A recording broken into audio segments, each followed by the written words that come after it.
ये बजट पिछले बार से 15% ज्यादा है, अर्थात 4,21,032 करोड़ का ये बजट है जो आज तक के सारे रिकॉर्ड से बाहर जा रहा है और पहली बार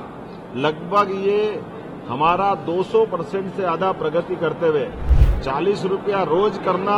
और साथ ही साथ 5 रुपया प्रति लीटर पे बोनस चालू करना, ये अद्वितीय योजना है जो किसान की समृद्धि में फसल के अलावा अलग से बड़ी भूमिका अदा करेगी। मुझे इस बात की प्रसन्नता है कि जहां इसमें सर्वहितैषी योजना के माध्यम से हमारा राजकोषीय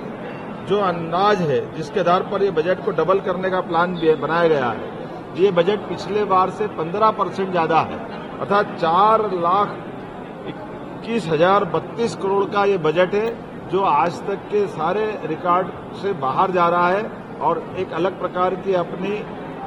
हमारी तरलता की आर्थिक स्थिति की सुदृढ़ीकरण की बड़ी पहचान बन रहा है। मैं मान के चलता हूं इस बजट के माध्यम से जो हमारा 2025-26 का बजट है, 2025-26 के बजट में 24-25 के बजट की तुलना में जो राजस्व में वृद्धि हुई है वो 7% हुई है और 2025-26 की तुलना में 2024-25 की अनुमान से पूंजीगत व्यय में ये खास बात गौर करने लायक है, इसमें 31% वृद्धि का अनुमान रखा है। हमारी निवेश की 31% का जो कल्पना की है वाकई ये अद्भुत है। ये मान के चलो कि ये राज्य के आर्थिक दृष्टि से रीढ़ की हड्डी के रूप में काम करेगा। मैं मान के चलता हूं कि 2025-26 में जो विभिन्न प्रकार के व्यय के बारे में जो प्रावधान किया है, ये 17% अधोसंरचना के लिए, इंफ्रास्ट्रक्चर के लिए हमने 17% की जो इसमें प्रावधान किए हैं, ये पिछली बार के 2024-25 की तुलना में 31% ज्यादा है। 31% ज्यादा रखने का मतलब है कि हम सभी प्रकार की व्यवस्थाओं में मूलभूत इंफ्रास्ट्रक्चर पर विशेष ध्यान दे रहे हैं। महिला सशक्तिकरण के लिए भी ये बजट एक बहुत अलग प्रकार का है। ये हमारा खास करके 6 वर्षों में जेंडर बजट का आकार 2 गुना हुआ है, ये उल्लेखनीय है। कृषि और संबद्ध क्षेत्रों में भी हम अपने 2 गुनी छलांग 6 वर्षों में लगाने की तरफ आगे बढ़ रहे हैं। उज्जवल भविष्य के लिए बच्चों के शैक्षणिक, सामाजिक, भावनात्मक, शारीरिक विकास सभी प्रकार से अर्थात बाल बजट को भी 6 वर्षों में 2 गुना करने का इसमें लक्ष्य दिखाया गया है। लाडली लक्ष्मी योजना के माध्यम से भी हमने एक बार फिर जो अपनी बात कही है कि किसी प्रकार की धनराशि की कमी नहीं आएगी। 18,669 रुपये की राशि का प्रावधान अपने इसमें किया है। लाडली लक्ष्मी योजना, मुख्यमंत्री प्रसूति सेवा योजना, जल जीवन मिशन, जिसमें ड्रिंकिंग वाटर के लिए सब मिलाकर के लगभग 18,500 करोड़ की धनराशि इन माध्यम से भी रखी है। अटल कृषि ज्योति योजना के माध्यम से हमने 13,909 करोड़ का प्रावधान किया है। प्रधानमंत्री कृषक सूर्य योजना के माध्यम से लगभग 447 करोड़ की धनराशि इसमें रखी गई है। मुख्यमंत्री किसान कल्याण योजना के अंतर्गत 5,220 करोड़ की धनराशि, प्रधानमंत्री फसल बीमा योजना के माध्यम से 2,001 करोड़ की राशि, मुख्यमंत्री फसल उपार्जन योजना के माध्यम से 1,000 करोड़ का प्रावधान हमने इसमें किया है और समर्थन मूल्य पर किसानों की फसल पर बोनस का भुगतान के लिए भी 1,000 करोड़ का प्रावधान हमने रखा है। मुझे इस बात की प्रसन्नता है, कृषक उन्नति योजना के माध्यम से 850 करोड़ का प्रावधान और पहली बार लगभग ये हमारा 200% से ज्यादा प्रगति करते हुए गौ संवर्धन और पशुओं के संवर्धन के लिए 505 करोड़ का, अर्थात गौशालाओं में भी प्रति गौमाता की रोजाना की खर्च की राशि 20 रुपये को बढ़ा करके 40 रुपया रोज करना और साथ ही साथ 5 रुपया प्रति लीटर पे बोनस चालू करना, ये अद्वितीय योजना है जो किसान की समृद्धि में फसल के अलावा अलग से बड़ी भूमिका अदा करेगी। अटल गृह ज्योति योजना के माध्यम से गरीब कल्याण का हमने जो मिशन हाथ में लिया, इसमें 7,132 करोड़ का प्रावधान हमने किया है और खास करके 5 हार्स पावर के कृषि पंपों, प्रेशर, एक बत्ती कनेक्शन, निःशुल्क बिजली प्रवाह इत्यादि योजनाओं के लिए 5,299 करोड़ की धनराशि का प्रावधान किया है। संबल योजना में 700 करोड़, जन आरोग्य योजना में आयुष्मान के माध्यम से उल्लेखनीय है कि आयुष्मान योजना के कार्ड धारक और उनसे लाभान्वित होने वाले प्रदेश के आंकड़ा अगर उनकी आबादी का लें तो पूरे देश के सभी राज्यों में मध्य प्रदेश इसमें सबसे फर्स्ट है। और ऐसे में हमने फिर इसकी राशि बढ़ा करके 1277 करोड़ रुपए करने का प्रयास किया है। हमारे आदिवासी अंचल के लिए मकान देने के लिए पीएम जनमन योजना के माध्यम से 1100 करोड़ का प्रावधान भी इसमें किया है। युवाओं के लिए निवेश प्रोत्साहन के लिए 2000 करोड़ की प्रावधान किए हैं। जैसे उद्योग का हमारा यह उद्योग और रोजगार वर्ष है, इसमें एमएसएमई के लिए खास करके पहली बार 1250 करोड़ की अभी तक की कभी इतनी बड़ी राशि नहीं रखी है। ये पहली बार प्रावधान किया गया है। व्यावसायिक प्रशिक्षण हेतु सुदृढ़ीकरण विस्तार के लिए 902 करोड़, क्योंकि हमारे लिए सभी प्रकार के स्किल डेवलपमेंट का काम करना पड़ेगा, सभी प्रकार के युवाओं को प्रशिक्षण का कार्यक्रम चलाना पड़ेगा ताकि बड़े पैमाने पर उनको रोजगार मिले। इसका भी पर्याप्त प्रावधान हमने किया है। मेधावी विद्यार्थियों के लिए भी 500 करोड़ की राशि हमने रखने का प्रयास किया है। इसमें एक बजट की खास बात है, अनुसूचित जाति, जिनकी जनजाति, सभी प्रकार के लोगों के लिए क्रमशः मैं बताना चाहूंगा कि अनुसूचित जनजाति के लिए 47,296 करोड़ का अर्थात 23.5% की वृद्धि इसमें की है। उसी प्रकार से अनुसूचित जाति के लिए 32,633 करोड़ अर्थात 16% की वृद्धि इसमें हमने की है। मान के चलें कि स्वशासी तकनीकी सहायताओं के लिए भी 247 करोड़, पॉलिटेक्निक के उन्नयन के लिए, क्योंकि हमारे लिए स्किल डेवलपमेंट में पॉलिटेक्निक की बड़ी भूमिका है, इनको पहली बार 232 करोड़ की राशि का प्रावधान हमने किया है। मुख्यमंत्री कौशल संवर्धन के माध्यम से 150 करोड़, खेलो इंडिया में 180 करोड़, खेल अकादमियों के माध्यम से 170 करोड़ का प्रावधान किया है। और खास करके आपकी जानकारी के लिए कि हमारे हर विधानसभा के अंदर स्टेडियम बनाए जाएंगे। स्टेडियम की दो तरह की व्यवस्था रहती है। आमतौर पर वीवीआईपी मूवमेंट या हेलीकॉप्टर जब पहुंचाते हैं तो टेम्परेरी हेलीपैड बनाते हैं। अब की बार रचना ऐसी बनाई गई कि पूरा एक स्पोर्ट्स कैंपस टाइप का रहेगा, जिसमें बाउंड्री वॉल रहेगी, उसमें खिलाड़ियों के लिए जन सुविधा के संसाधन के साथ खेल के मैदान भी रहेंगे, 2 कमरे जिसमें बाकी व्यवस्थाओं के लिए खेल जैसे स्टेडियम की मूल आवश्यकता होती है, और उसके माध्यम से उसी को भी साल में 1-2 बार जब भी आए तो पक्का खेल का मैदान जिसका खेल में उपयोग हो जाए, उसी को हमारी एविएशन की दृष्टि से हेलीपैड में भी मल्टीपर्पज उपयोग किया जाएगा। मैं उम्मीद कर रहा हूं कि आईटी पार्क के माध्यम से पहली बार रीवा, उज्जैन, छोट जबलपुर, ग्वालियर ऐसे स्थानों पर भी आईटी पार्क के लिए 129 करोड़ का प्रावधान किया, जो हमारे तकनीकी रूप से खास करके इंजीनियरिंग कॉलेज के बच्चों के लिए बड़ा लाभ मिलेगा। जैसा प्रयागराज का कुंभ हुआ है, ऐसे सिंहस्थ 2028 मध्य प्रदेश में होने वाला है।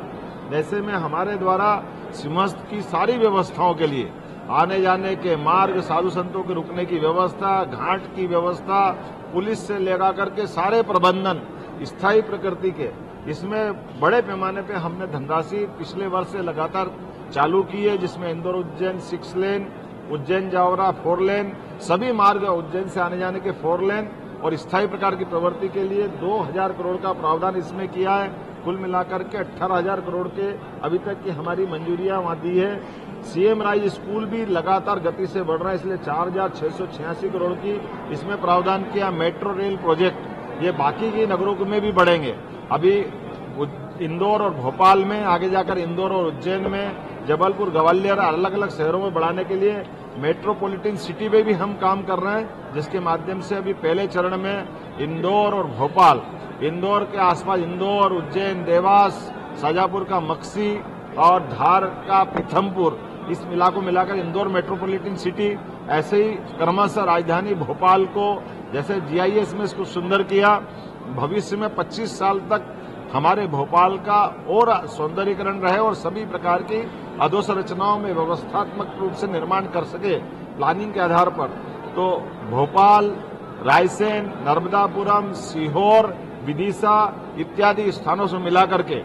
एक मेट्रोपॉलिटन सिटी की कल्पना की गई और उसके लिए भी धनराशि रखने का प्रावधान हमारी सरकार के द्वारा किया गया। जन कल्याणकारी कामों के अलावा जो हमारी ऐतिहासिक विरासतें हैं, सांस्कृतिक अनुष्ठान का पर्व चल रहा है माननीय प्रधानमंत्री जी के माध्यम से, तो भगवान श्री कृष्ण की श्री कृष्ण पाथेय योजना जिसके आधार पर भगवान कृष्ण जहाँ शिक्षा ग्रहण करने आए, जाना पाँव में सुदर्शन चक्र उनको परशुराम जी ने दिया था, रुक्मिणी के साथ युद्ध हुआ, रुक्मी के साथ युद्ध हुआ, धार के पास जनाव पाँव पे सुदामा के साथ रात गुजारी, नारायणा पे, ऐसे प्रत्येक स्थान के लिए 10 करोड़ की धनराशि हमने रखने का प्रयास किया। मुख्यमंत्री कृषक उन्नति योजना अर्थात प्राकृतिक खेती को बढ़ावा देकर के भी किसानों की बेहतरी के लिए 850 करोड़। डेयरी विकास का मैंने पहले बताया कि दूध उत्पादन में नेशनल डेयरी डेवलपमेंट बोर्ड के माध्यम से हमने MOU करते हुए किसानों को दूध पर जैसे फसल पे बोनस दे रहे हैं, ऐसे 5 रुपये लीटर दूध पे बोनस देने के लिए 50 करोड़ का प्रावधान किया है। नर्मदा जी की परिक्रमा आपकी जानकारी के लिए पूरे देश में एकमात्र नदी नर्मदा बल्कि विश्व में जिसकी परिक्रमा होती है, तो नर्मदा जी की परिक्रमा सुव्यवस्थित हो सके, यात्रियों को सुविधा मिले, सभी घाट और बाकी सुव्यवस्था चलाई जा सके, तो ऐसे सारे प्रबंधन के लिए हमने उसकी भी धनराशि 25 करोड़ से शुरू की है और इसको आगे बढ़ाते जाएंगे। गीता भवन हम सब जानते हैं कि पहले अपने अपने शहरों में टाउन हॉल हुआ करते थे, लेकिन टाउन हॉल धीरे धीरे खत्म हो गए, तो चरणबद्ध रूप से गीता भवन बनाने की हमने घोषणा की है। ये गीता भवन के लिए अपने नगर निगम से नगर पालिका क्रमशः शहरी क्षेत्र में लगभग 100 करोड़ की धनराशि का इसमें प्रबंधन किया गया है। गौपालन के लिए जिसके घर में गाय वो गोपाल, जिसके घर में गाय का कुल वो गोकुल, तो ऐसे गोकुल से वृंदावन गांव की कल्पना की गई है हमारे लिए। ऐसे मुख्यमंत्री वृंदावन गांव योजना के लिए भी 100 करोड़ की धनराशि इसमें रखी गई है। CM युवा शक्ति योजना, जैसे मैंने कहा कि युवाओं के लिए हम विशेष प्रयास कर रहे हैं, इसमें 25 करोड़ का अलग से प्रावधान किया। देवी अहिल्या की ये 300वीं जयंती है, ऐसे में देवी अहिल्या के कौशल विकास कार्यक्रमों के लिए भी 25 करोड़ की, न केवल हम सांस्कृतिक कार्यक्रम करेंगे बल्कि ठोस कार्यक्रम करने के लिए 25 करोड़ का प्रावधान किया है। बहनों को, खासकर कामकाजी बहनों को जो बड़े स्थान पर कहीं रोजगार के लिए जाती आती है, उनको रुकने के लिए छात्रावास की व्यवस्था, तो कामकाजी बहनों के छात्रावास के लिए 100 करोड़ की धनराशि हम देने जा रहे हैं। जैसा हमने पहले भी घोषणा की थी कि हम परिवहन सेवा प्रारंभ करने वाले हैं राज्य के लिए, तो परिवहन सेवा के सुगमता के लिए 80 करोड़ का प्रावधान हमने प्रारंभ किया है। इसी वर्ष हम ये गरीब व्यक्ति के लिए या आवागमन के सभी प्रकार के लोगों के लिए ग्रामीण से लगा के शहरी तक परिवहन की व्यवस्था पुनर्स्थापित करने जा रहे हैं। मुख्यमंत्री समग्र परिवार समृद्ध योजना में 125 करोड़, निजी निवेश से संपत्ति अर्थात प्राइवेट सेक्टर को भी मिलाकर के विकास के मामले में साथ जोड़ेंगे तो 100 करोड़ का प्रावधान उसमें भी किया है। पहली बार मजरा टोला सड़क के बारे में कई लोगों की डिमांड आती थी, 100 करोड़ का प्रावधान इसमें भी किया गया है। कुल मिलाकर के सभी क्षेत्रों में समान रूप से आगे बढ़ने के लिए सरकार ने पूरा प्लान बनाया है और मुझे इस बात की प्रसन्नता है कि न केवल प्लान बनाया है, जैसे पिछले वर्ष में हमने अपनी सभी योजनाओं को जो पूर्व संचालित योजना है किसी में कटौती नहीं की बल्कि राशि बढ़ाने का प्रयास किया है, उसी प्रकार से इस दिशा में हम लगातार आगे बढ़ रहे हैं। मुझे इस बात की प्रसन्नता है कि अकेले एक वर्ष में हमने अपने गेहूं के उत्पादन पर भी,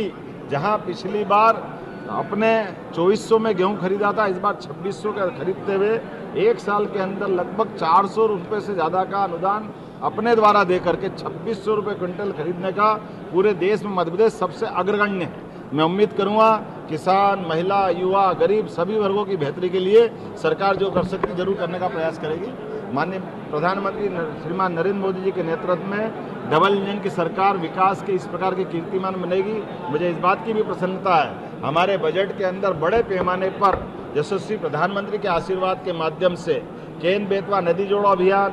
पार्वती कालीसिंध चंबल नदी जोड़ो अभियान और राज्य के अंदर की नदी कान नदी और हमारी गंभीर नदी को जोड़ने का अभियान, ये बड़े पैमाने पर लगभग 1 लाख करोड़ से ज़्यादा की धनराशि माननीय मोदी जी द्वारा दी गई है। हम इस आधार पर कह सकते हैं कि जो 48 लाख हेक्टेयर का कृषि क्षेत्र का रकबा अभी हमारे पास है, ये सभी योजनाओं के पूरी होते होते 1 लाख करोड़ का हमारा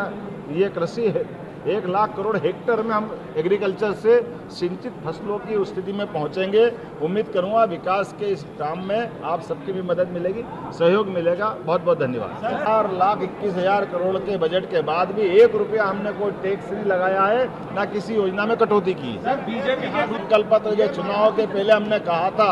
उस पर हम आगे बढ़े। जैसे हमने कहा कि हम 2700 रुपये क्विंटल गेहूँ खरीदेंगे 5 साल में, लेकिन एक साल में हम 2600 ले आए और मैं निश्चित कह सकता हूँ अगले साल 2700 से बाहर चले जाएंगे, जबकि दूसरा ही साल होगा। ये हमने 5 साल के लिए कहा था। ऐसे एक एक करके सारी योजना पे हम समान रूप से आगे बढ़ रहे हैं, उसी काम को आगे बढ़ा रहे हैं जो माननीय हमारे कांग्रेस के शासनकाल की तुलना करें कि केवल 20,000 करोड़ का बजट होता था 2003-4 तक। 1956 में मध्य प्रदेश बना था और जब हमारी सरकार बनी तो 3.25 लाख करोड़ से हम आगे बढ़े। तो ये 2003-4 में 20,000 और कहा 2023 में 3.25 करोड़ और अब हम 4,21,000। तो ये जो हमारी भारतीय जनता पार्टी के काम करने की शैली है, यशस्वी प्रधानमंत्री नरेंद्र मोदी जी के नेतृत्व में हमारे पूर्ववर्ती मुख्यमंत्री श्रीमान शिवराज सिंह जी, पूर्ववर्ती मुख्यमंत्री बाबूलाल जी गौर, पूर्ववर्ती मुख्यमंत्री उमा भारती जी, विकास परक एजेंडे के बलबूते पर जो भाजपा की काम करने की पहचान होती है, उसी क्रम को आगे बढ़ाते हुए हम निश्चित रूप से, आप अंदाज लगा लो कि अभी तो हम केवल 7 लाख करोड़ की बात कर रहे हैं। 2047 तक 250 लाख करोड़ का बजट होगा और आज जो अभी प्रति व्यक्ति 1,52,000 रुपया प्रति वर्ष आय है, ये प्रति व्यक्ति 22 लाख रुपए की आय होगी।